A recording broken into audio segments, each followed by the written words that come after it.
누가 됐나? 네. 나 요지요. 여기 궁금했는데 여기 그래서 누가 됐다는 거야? 라고 생각하실 것 같아서 저희가 준비를 좀 했습니다. 보시죠. 이해 도전장 원희룡 전국 규모 선거 첫 고배. 네. 인천 계양을 얘기죠. 인천 계양을 명룡대전이다라고 얘기를 했었습니다. 이재명 대표 그리고 원희룡 전 장관 두 사람 이 정말 대선 주자급이 붙었는데 원희룡 후보 결국 선거에서 졌습니다. 몇 표로 졌나 좀 같이 볼까요? 네. 이재명 대표가 54.1%, 원희룡 이 후보가 45.5%. 네. 지금 대략적으로 한 7.749 7,749표 차입니다. 지금 한 7,700표 차. 이 어느 정도 차이가 있다고 볼 수 있어요. 10%포인트는 좀 안 되는 수치인 건데.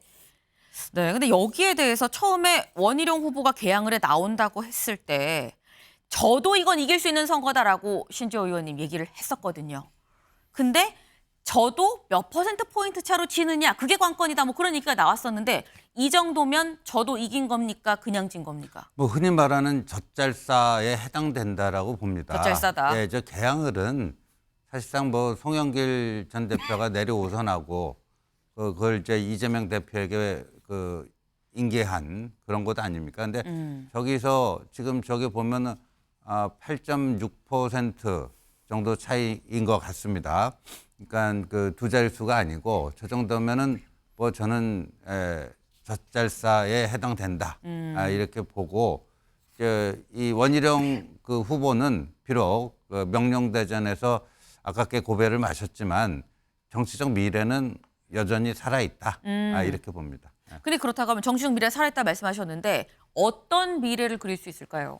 글쎄요. 그런데 앞으로 이제 당내 지형, 당정 관계의 재정립이 어떤 식으로 변화가 있을지 그걸 보면서 기회를 뭐 이렇게 포착하지 않을까 싶습니다. 네. 앞으로 당정 관계가 어떻게 재정립되느냐에 따라서 원희룡 후보가 어떻게 쓰임을 받을지 여부가 좀 결정이 될 것 같다라는 말씀을 하셨습니다. 네.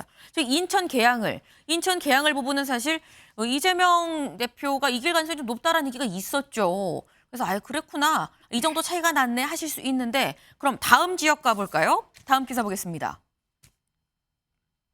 네, 막말 논란 김준혁 접전 끝 승리. 사기 대출 의혹 양문석도 당선입니다. 지금 이번 총선 가장 많은 주목을 받은 후보들이죠. 김준혁 후보, 양문석 후보 막말 논란이 있었습니다. 사기 대출 논란이 있었죠. 하지만 결론적으로 지금 당선이 됐다는 겁니다. 당선 소감 같이 들어보고 올까요? 이번 총선에서 많은 민주당 후보들이 당선이 됐습니다. 우리 국민들이 아시다시피 윤석열 정부가 지금 2년간 했던 무능과 또 잘못된 행정 이 부분에 대한 정권 심판의 결과라고 생각을 합니다. 출마하겠다고 선언한 이후 언론으로부터 부정적인 비판을 받아왔습니다. 내가 울면 여기서 다 무너진다고, 내가 더 분노하면 여기서 다 쓰러진다고, 마냥 기뻐할 수 없는 당선입니다. 첫 번째 일정으로 봉하마을을 내려갑니다. 노무현 대통령께 찾아뵙고 전혀 새로운 정치, 훨씬 더 성숙한 정치 준비해서 더 단단해져서 돌아오겠습니다. 네, 지금 김준혁 후보, 양문석 후보 두 사람의 당선 소감을 들어봤습니다. 몇 표로 이겼느냐 보겠습니다. 경기 수원정 막판까지 초접전이었었습니다. 그런데 김준혁 후보 50.9%, 이수정 후보 49.1%, 약 한 1.8%포인트 차로 김준혁 후보가 이겼다. 2,300표 차 정도밖에 되지 않습니다. 접전이었었다라는 게 예상이 되죠. 그러면 양문석 후보는 어떻게 이겼느냐 보겠습니다. 양문석 후보는 55.6%, 장성민 후보는 44.4%입니다. 큰 표차로 이겼죠. 10%포인트가 넘는 수치입니다.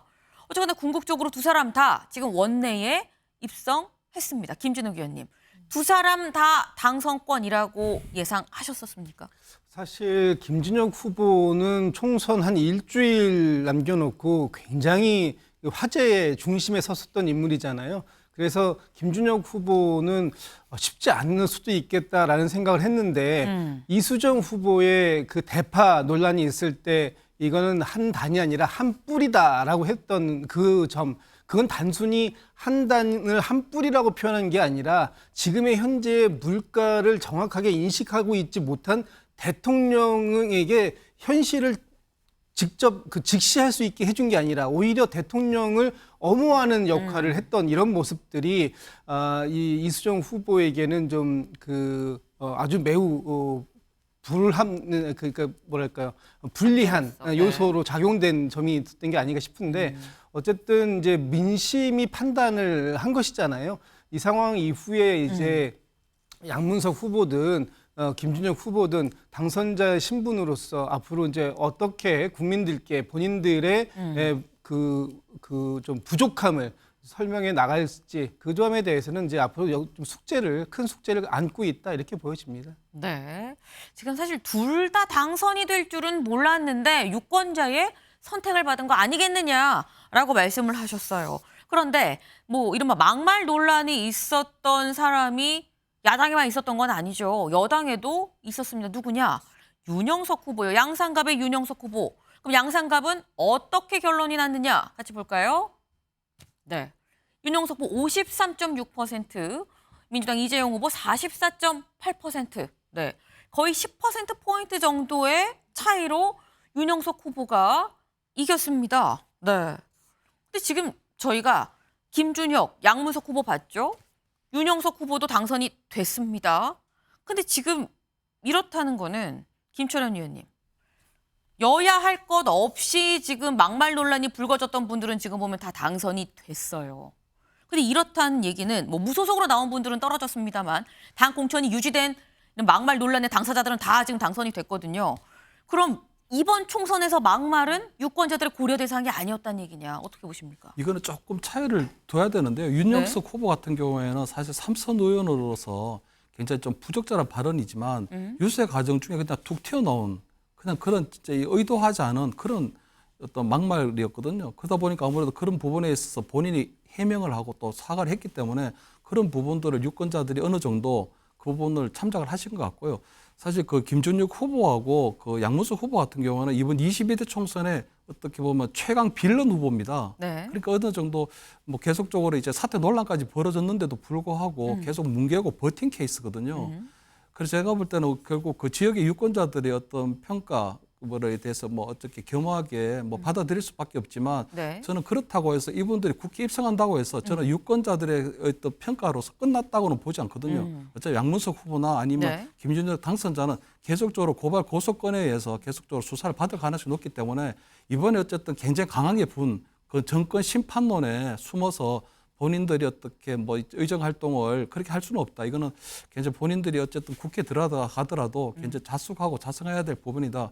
근데도 불구하고 하여튼 조금 아쉬운 부분은 이번에 어쨌든 파한단, 대판단 때문에 그 홧김에 어쨌든 그런 것들이 정권 심판론이 기대서 김준혁 후보나 양문석 후보 어떻게 보면 굉장히 조금 유권자들이 마지막으로 이 리트머스 역할에서 검증돼야 될 그 부분들이 제대로 걸러지지 못했다는 부분들은 조금 굉장히 좀 아쉬움이 남는 부분입니다. 네.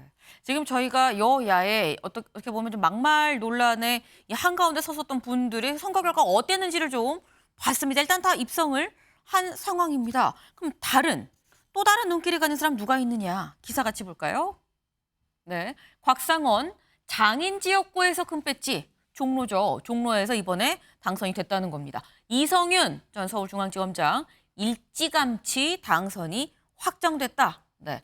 곽상원, 이성윤 두 사람의 당선 소감 들어보시죠. 22대 국회의원 선거에서 종로 구민은 저 곽상원을 국회의원으로 당선시켜 주셨습니다. 오늘의 의미를 마음속에 깊이 새기고 앞으로 의정 활동에 충실히 반영하도록 하겠습니다. 무도한 윤석열 정권을 심판해달라는 뜨거운 열기를 느꼈습니다. 그럴 때 더 무거운 책임감을 느낍니다. 정말 중앙 정치 무대에 나가서 반드시 전북인들의 잃어버린 자존심을 회복시키고 전북도민의 민생 경제를 회복할 수 있도록 큰 목소리를 내도록 하겠습니다.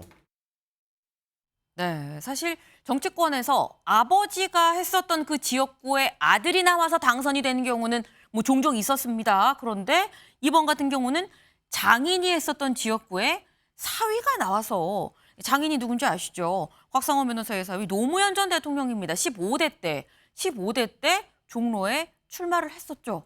그리고 당선이 됐었습니다.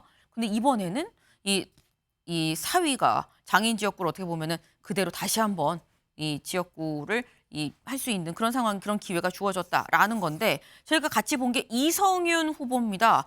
일찌감치 당선이 확정이 됐다라고 말씀을 드렸죠. 대체 몇 표 차로 그러면 당선이 확정이 됐느냐 보겠습니다.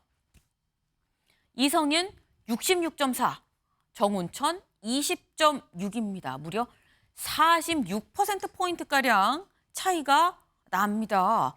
한 3배가 넘는 지금 이 차이가 나는 건데, 사실 그래 뭐 전북 전주 을이니까 민주당의 텃밭이니까 민주당이 유리할 수도 있지라고 생각을 할 수도 있지만, 정운천 후보 이번 선거운동 어떻게 했었는지 혹시 아시나요? 영상 같이 보고 오시죠. 네, 여기 보시면 삭발을 했었습니다. 삭발하고 죄송합니다 얘기하면서 저거를 함거라고 얘기를 하나요? 네, 함거에 들어가는 저런 모습, 죄송합니다, 잘못했습니다 얘기하면서 선거 운동 자체가 사죄였었어요. 근데 저렇게 하면서 본인만 한 게 아닙니다. 아들도 무릎 꿇고 아버지 도와주세요, 살려주세요, 뭐 그런, 네, 그런 여기 지금 나와 있죠. 아들이 무릎 꿇고 인사를 드리고 있습니다. 마음이 편하지 않습니다. 아버지 도와주세요라고 무릎 꿇고 얘기하는 뭐 이런 모습도 있었습니다. 하지만 그럼에도 3배가 넘게 지금 차이가 났다라는 건데, 이 얘기인즉슨 신지어 의원님, 삭발하고 함거 들어가고 아들도 무릎 꿇고 그래도 회초리를 들었다는 얘기인 거거든요. 어떻게 보십니까? 그러니까 그 정운천 후보가요, 그 이명박 정부 때 저런 식의 선거운동을 통해서 지역구에서 한번 당선된 적이 있거든요. 예, 그러니까 그때를 다시 한번 좀 그 방식을 시도한 게 아닌가 그랬는데, 이번에는 좀 안 먹혔습니다. 근데 이번에는 그때하고 이제 비교를 해보면 이 총선이 다 지역구에서 이제 최종적인 이제 승패가 갈립니다만, 나라 전체적으로 나라를 덮고 있는 기류가 있고, 지역구 내에서 개인 능력으로 발휘할 수 있는 개인기가 있고, 그런데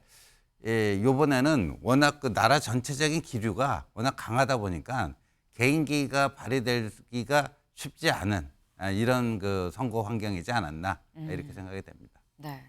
정권 심판론이 전반적으로 크게 부는 상황이기 때문에 개인기로는 어떻게 할 수 없는 상황 아니었겠냐라는 말씀을 하셨습니다. 네. 저희가 이번에 누가 됐나, 요 지역이 궁금해, 요 지역에서 누가 됐냐를 좀 알아봤죠. 근데 그러면 이번에는 이 사람 됐나 궁금해집니다.